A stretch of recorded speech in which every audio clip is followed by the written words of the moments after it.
JBN, we keep you informed. I am Michelle Jones, and in the news, Blackman and his brother laughed as witness recounted how he ran when his co-worker was shot dead beside him. Please remember to subscribe, like, share, leave us a comment, and click the notification bell to receive our daily news items. A former co-worker of an alleged victim of the one-done gang yesterday described for the court the frantic dash he made for safety on the night when Damien Forrester, otherwise known as Dooley, was gunned down mere meters away from where they worked.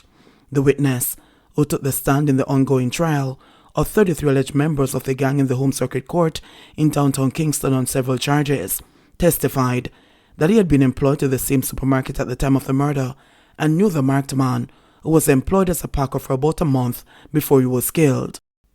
He said on the fateful night he had finished work sometime before 10 and decided to wait for his co-workers as usual before leaving the supermarket to board a taxi for halfway tree.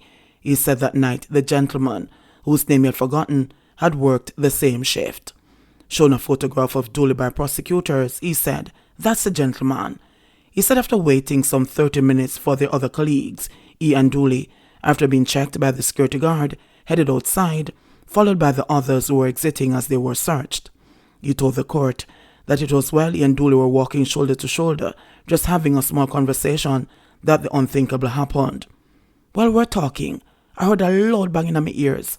My ears start ringing and me turned to my right," said the witness, who told the court that Dooley had been walking to his right. He said when he turned in the direction from which the bang came, he saw him on the ground and heard more bangs. "Me see like one flash and immediately me decide to run back to the store and me start to run. And I run right back inside," the witness recalled for the court, to the amusement of alleged gang leader Blackman and his brother Kevon Green, who, seated side by side, convulsed with silent laughter while eyeing each other. According to the witness, on getting into the store, he declared, "John no star, I what just happened?" "I was still in shock," he said. The witness said, still shaken by what he had seen, he sought out his supervisor and told her, "Miss, you know so them shoot the brethren, the new guy out there?" To which the supervisor reportedly replied, "A lie, I wa go on." On the probe from the prosecutor, he said the flash he saw was like sparks and came from the figure who was standing there or the gun he had in his hand. He said he saw the image for only a split second or so. Asked if he took notice of his downed colleague, he said, "Me just run, me never really stop to take notice." He said, still in shock, he remained inside the store until the security personnel for the establishment arrived before leaving some minutes before 11 p.m. He said in passing the area where the shooting had taken place, he saw his former co-worker lying at the same spot. Asked if he made any observations about the body, he said, "No, my intention was just to head home."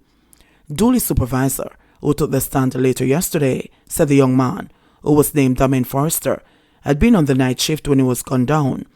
She said she heard the explosions after she finished balancing the cashiers that night, and then was told by staff members that the employee who had been there for some 4 to 6 months had just been shot.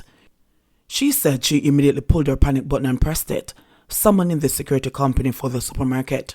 She said they arrived some 10 minutes later, followed by the police. She also identified the victim from a photograph shown to her by prosecutors as her former employee. She further told the court that she watched from the safety of the supermarket as the police cordoned the scene and put down markers. The body of her former employee, who was clad in his uniform of white shirt and black pants, was on the ground, she added.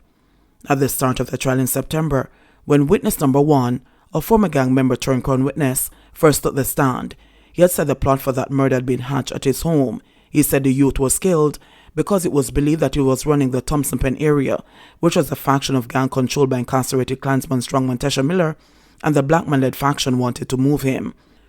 Witness number 2, another former gang member turned crown witness, in his testimony in early November, had told the court that he was the one to point out Dooley to his executioners. He said Dooley, who was killed after 3 attempts, had been marked for death because he was said to be a member of the rival Tesha Miller faction of the Klansman gang, and was also said to be related to 2 members of that faction. On at least 2 of the 3 occasions, the witness said he had to discourage the triggerman from shooting in circumstances where innocent bystanders would have been hurt. He said Brian was upset about the failure of the gang to take out the individual on the first attempt, quarreling that, "Una call on yourself kill and can't kill one man." He said on the last attempt, which took place the day after the second had failed, Dooley was killed. He said 2 cars that the gangsters aboard had waited until the targeted man left the supermarket that night and was about to board a taxi when Sus pull out a gun and start to shoot him in the head. Sus was exactly back at him. He rest the gun pan him and start fire, the witness said. He further claimed that when he shot Dooley in the head, he fired 2 shots in the ear. Everybody start running up and down. The trial resumes this morning at 10. JBN, we keep you informed. Please remember to subscribe, like, share, leave us a comment, and click the notification bell to receive our daily news items.